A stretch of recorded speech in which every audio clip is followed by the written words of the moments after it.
Hello guys, welcome back to our channel. Episode ആരംഭിക്കുമ്പോൾ കാണിക്കുന്നത് വിശാലിനെയും പാറുവിനെയുമാണ്.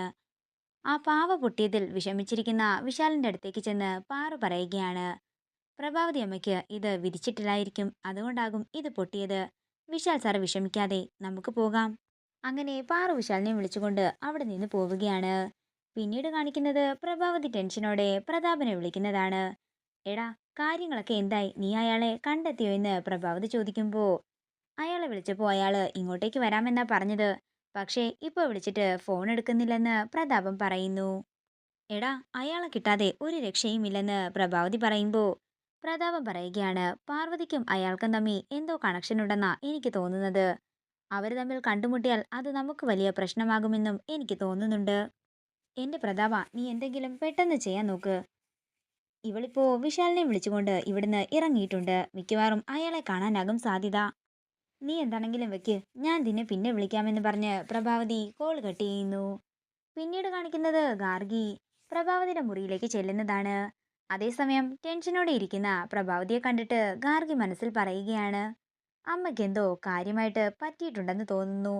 ഇത്രയധികം ടെൻഷനിൽ അമ്മ ഇതുവരെ ഞാൻ കണ്ടിട്ടേയില്ല.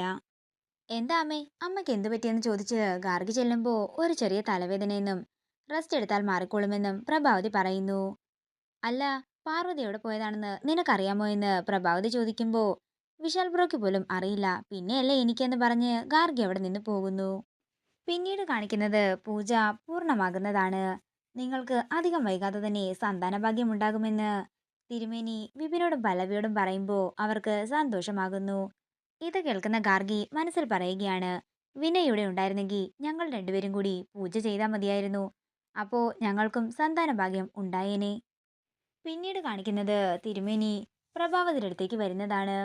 പിന്നെ പൂജ കഴിഞ്ഞിട്ടുണ്ട്. ഞാൻ ചില നിമിത്തങ്ങളൊക്കെ കണ്ടിരുന്നു, അത് പറയാൻ വേണ്ടിയാ ഇങ്ങോട്ടേക്ക് വന്നത്. ഇനിയുള്ള മേഡത്തിന്റെ ഓരോ ചുവടുവെപ്പും സൂക്ഷിച്ചാകണം. പ്രതിസന്ധികളാ വരാൻ പോകുന്നത്. വലിയ കുടുക്കിലേക്കായിരിക്കും ചെന്നപ്പെടാൻ പോകുന്നത്. അതുകൊണ്ട് സൂക്ഷിക്കണമെന്ന് പറഞ്ഞ് തിരുമേനി അവിടുന്ന് പോകുമ്പോൾ ഇതൊക്കെ കേട്ട് പരിഭ്രാന്തിയോടെ നിൽക്കുകയാണ് പ്രഭാവതി. അതേസമയം പ്രഭാവതിയുടെ പ്രതിബിംബം പ്രഭാവതിയോട് പറയുകയാണ്, വിശാല് നിന്റെ കഴുത്തിന് കുത്തിപ്പിടിച്ച് ഇവിടെ നിറക്കി വിടുന്ന ദിവസങ്ങളെ ഇനി വളരെ കുറച്ചു മാത്രമാണ്. നീ അതിനുവേണ്ടി കാത്തിരുന്നു. ഇത് കേൾക്കുന്ന പ്രഭാവതി പറയുകയാണ്, ഇല്ല, ഞാൻ ഒരിക്കലും പരാജയപ്പെടുകയില്ല. 16 വർഷമായി ഇവിടുത്തെ സ്വത്തുക്കൾക്ക് വേണ്ടി ഞാൻ കാത്തിരിക്കുന്നു. ഈ സ്വത്തുക്കൾ ഞാൻ ആർക്കും വിട്ടുകൊടുക്കില്ല. ഇവിടുത്തെ സ്വത്തുക്കളെല്ലാം എനിക്ക് തന്നെ വേണം. ഒരുപക്ഷെ എനിക്കത് കിട്ടാതെ വന്നാൽ ഇവിടെയുള്ള എല്ലാം ചുട്ടുചാമ്പലാക്കും ഈ പ്രഭാവതിയെന്ന് പ്രഭാവതി ദേഷ്യത്തോടെ പറയുകയാണ്. പിന്നീട് കാണിക്കുന്നത് പ്രഭാവതി പ്രതാപനെ വിളിക്കുന്നതാണ്. കാര്യങ്ങൾ എന്തായെന്ന് ചോദിക്കുമ്പോൾ അയാളെ ഇതുവരെ കണ്ടെത്താൻ സാധിച്ചില്ലെന്ന് പ്രതാപൻ പറയുന്നു. ഇത് കേൾക്കുന്ന പ്രഭാവതി പറയുകയാണ്, ഇനി ഞാൻ പറയുന്നത് നീ കേട്ടാൽ മാത്രം മതി. ഞാനൊരു കടുത്ത തീരുമാനം എടുത്തിരിക്കുകയാണ്. വിശാലിന്റെ കാറിൽ ഞാനൊരു GPS വെച്ചിട്ടുണ്ട്. അതുകൊണ്ട് തന്നെ വിശാല് എവിടേക്ക് പോകുന്നെന്ന് എനിക്കറിയാൻ സാധിക്കും. ആ ലിങ്ക് ഞാൻ നിനക്ക് അയച്ചു തരാം. അത് വെച്ച് നീ അവരെ ട്രേസ് ചെയ്യുകയും രണ്ടിനെയും തീർക്കുകയും വേണം. നിനക്ക് ആരുടെ സഹായം വേണമെങ്കിലും അവരെയൊക്കെ വിളിച്ചോ. പക്ഷേ അവര് രണ്ടുപേരും മരിച്ചു എന്നുള്ള വാർത്തയാകണം എന്നെ തേടിയെത്തുന്നത്. പിന്നീട് കാണിക്കുന്നത് വിശാലിനെയും പാറുവിനെയുമാണ്.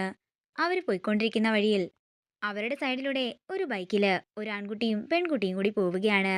അവരോട് നവദമ്പതികളാണോ എന്നൊക്കെ ചോദിക്കുമ്പോൾ കല്യാണം കഴിഞ്ഞിട്ട് 1 വർഷമായെന്ന് വിശാല് പറയുന്നു. അങ്ങനെ അവരവിടുന്ന് പോകുമ്പോൾ പെട്ടെന്ന് പാറുവിനൊരു ദൃഷ്ടി ഉണ്ടാവുകയാണ്. അവർക്ക് അപകടമുണ്ടാകുന്നതാണ് പാറുവിന് കാണാൻ സാധിക്കുന്നത്. തുടർന്ന് പാറു പറയുകയാണ്, വിശാൽ സാർ, അപകടം, ആ കുട്ടികൾക്ക് ഇപ്പോൾ അപകടമുണ്ടാകും. എത്രയും പെട്ടെന്ന് അത് അവരെ അറിയിക്കണം. അതേസമയം പ്രതാപനും മറ്റൊരാളും കൂടി വിശാലിനെ വണ്ടി ഇടിപ്പിക്കാനായി ഒരു ട്രാവലറും കൊണ്ട് റോഡ് സൈഡിൽ നിൽക്കുകയാണ്.